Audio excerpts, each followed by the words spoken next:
tapi waktu tidak cukup ya. Keluhannya berbagai macam ini, keluhan aneh-aneh gitu. Dokter Andri, biasanya untuk penjelasan kepada seorang pasien itu tentang keluhan psikosematik itu kan biasanya ke arah aktivitas saraf kita yang berlebihan atau dan biasanya kan pasien seperti itu akan browsing gitu, dengan banyaknya mereka browsing mencari tahu gitu, tidak percaya dan akhirnya mencari tahu. Yang ditemukan ya biasanya saraf otonom, masalah pada saraf otonom. Nah ini ada banyak pertanyaan yang agak membingungkan dok, karena kalau saraf otonom berarti saya tadi baca dari tentang saraf parasimpatis dan parasimpatis. Nah ini yang lucu ini, pada saat orang mengalami cemas dan mengalami efek waspada seperti itu, berarti yang aktif adalah simpatis. Nah ini kenapa ada gangguan pada saraf yang dikontrol oleh parasimpatis? Terima kasih dok atas penjelasannya. Ya, saking banyaknya yang suka cari-cari sendiri dan akhirnya menjadi parno sendiri itu sampai saya pernah nulis ya tentang penyakit kebanyakan browsing ya. Kebanyakan browsing itu adalah ya itu tadi ya, termasuk salah satu psikosomatik. Sebenarnya kalau kita lebih lanjut lagi belajar tentang brain data axis dan salah satunya berkaitan dengan sistem saraf otonom, sebenarnya ketika cemas datang, stres datang, itu kan tubuh kan berharap dia waspada terhadap kondisi tersebut ya, dia berharap dia lebih baik. Nah, keadaan cemas itu kan itu meningkatkan sinyal di dalam tubuh dan membuat sepertinya kesannya yang ada adalah yang ini tadi debar-debar, sesak napas ya. Nah, itu yang simpatisnya biasanya. Sebenarnya parasimpatisnya itu aktif juga. Jadi parasimpatis aktif itu dia lebih sifatnya inhibisi. Jadi malah kalau dia parasimpatisnya aktif malah dia diam.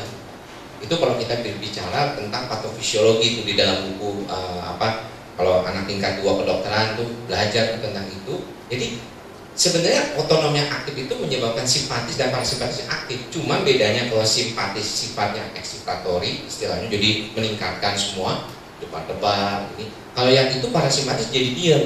Makanya kenapa pada saat orang terjadi misalnya contoh yang paling sering itu serangan panik. Itu serangan panik itu menyebabkan parasimpatisnya aktif dia. Jadinya apa? Bloating, orangnya mau muntah begitu. Karena dia diam.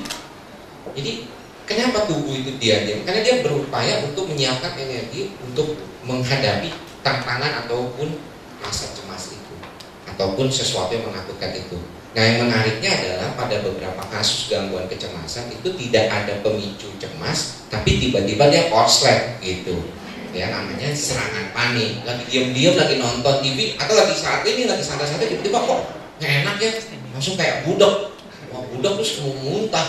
Ya debar-debar, sesak, bukan sesak napas, perasaan seperti tercekik sebenarnya, kayak kekurangan oksigen. Makanya dokter ada yang bilang hiperventilasi. Ya kayak orang kayak harus mau mati nih ya, dok. Tapi lucu, saya dulu pernah punya pasien dia bilang sampai gitu dia di jalan tol di Kebon Jeruk tuh yang mau keluar ke arah Arjuna Utara tempat saya ngajar, itu dia berhentiin mobilnya di tengah jalan, dia nyebrang ke rumah sakit sebelah.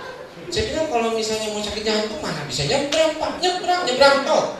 Bayangin coba. Berarti itu survivalnya sebenarnya bagus dong. Artinya lagi dalam keadaan yang begitu hebat orangnya. Jadi artinya banyak orang yang sering salah mengertikan.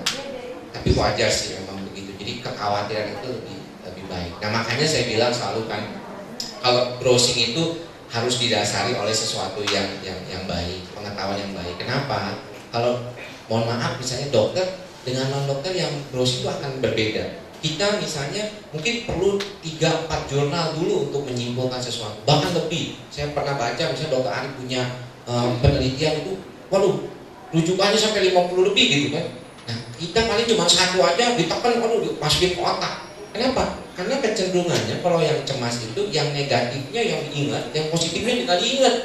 Ya, jadi yang ingat negatifnya aja, wah nanti kenapa-napa nih, kenapa-napa. Nah itu dia. Jadi kalau bisa bijaksana membaca ya, kalau nggak mampu mendingan udah deh jangan buka-buka tuh laptop, jangan buka-buka handphone, cari-cari googling ini karena susah sebetulnya. Dan itu memang menjadi masalah karena sekarang ini diteliti juga di Eropa bahwa browsing ini, browsing sendiri itu, googling sendiri itu seringkali mendiagnosis sendiri. Di Indonesia begitu juga. Ya orang datang ke dokter dia bilang.